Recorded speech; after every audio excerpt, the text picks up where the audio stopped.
मंत्र लेकर हनुमान जी ने लंका पर विजय प्राप्त की थी, वही दीक्षा मैंने दी। तो मैंने उनसे दक्षिणा मांगी है कि मुझे POK चाहिए, पाक अस्थित कश्मीर हमें चाहिए ही चाहिए। यही हमारी दक्षिणा है।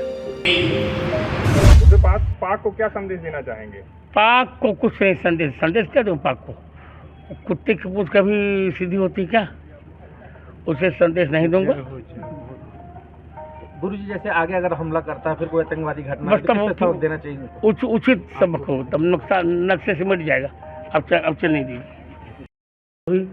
उन्होंने मुझसे वह राम मंत्र की दीक्षा ली, जो दीक्षा ले सीता जी से जो मंत्र लेकर हनुमान जी ने लंका पर विजय प्राप्त की थी, वही दीक्षा मैंने दी। और मैंने उनसे दक्षिणा मांगी है कि मुझे POK चाहिए, पाक अस्थित कश्मीर हमें चाहिए ही चाहिए। यही हमारी दक्षिणा है। एक चीज़ मैं और कहना चाहूँगा कि मैं ये खुलेआम सरेआम बोलता हूँ और डंके की चोट पे बोलता हूँ कि भारतीय सेना में हम डॉक्टर्स को भगवान का दूसरा रूप मानते हैं। क्योंकि मैं तो नदन कमांड में 2 साल रहा था, वहाँ तो आपने देखा है किस तरह की लड़ाइयाँ होती हैं, किस तरह की कार्रवाई होती, गोल्डन आवर 4 आवर होते हैं, 4 आवर में भी हम लोगों को नहीं पहुँचा पाते हैं, बट वो किसी भी हालत में, लेकिन वो जैसे ही हॉस्पिटल में पहुंचता है हमारे डॉक्टर उसको सीधा करते हैं, सब कुछ ठीक करते हैं और 3 महीने 6 महीने 1 साल में उसको बिल्कुल चलता फिरता तंदुरुस्त आदमी निकालते हैं। तो ये मुझे नहीं लगता कि भगवान के अलावा किसी में काबिलियत थी।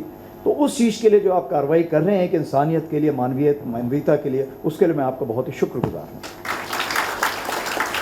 आपके अस्पताल में चूँकि आपके एक जो विश्वास की आपने जो टूट विश्वास पूरा देश आपके ऊपर रखता है, कश्मीर से कन्याकुमारी तक अगर आपका नाम फेमस है, किबितू से लेके कच्छ तक अगर आपका नाम फेमस है, तो इसका मतलब ये है कि सारे लोग आपके पास आके जो भी आपको चाहिए मुहैया कराने की कोशिश करते हैं और आपसे जुड़ना चाहते हैं।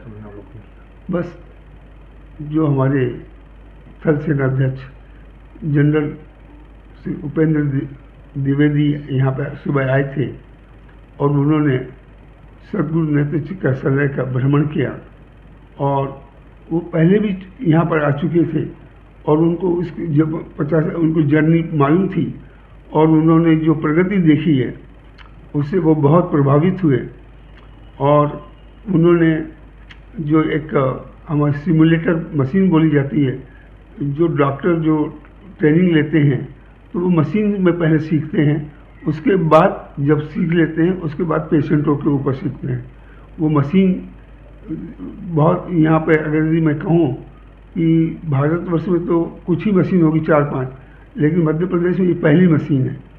उस मशीन का लोकार्पण भी उन्होंने किया और उन्होंने पूरी ऑपरेशन थिएटर यहाँ की कार्यविधि देखकर और उनको आश्चर्य होता कि 1,65,000 ऑपरेशन प्रतिवर्ष हो रहा है, 140 विजन सेंटर हैं, 140 आई सर्जन हैं, तो उससे सबसे बहुत प्रभावित हुए। और उसके बाद एक हम लोगों ने तय किया कि हम लोग सदगुरु सेवा सेंटर के माध्यम से जो हमारी सेवा के जवानों को कैसे लाभ पहुंचा सकते हैं, उसके बारे में भी हम लोगों ने चर्चा की।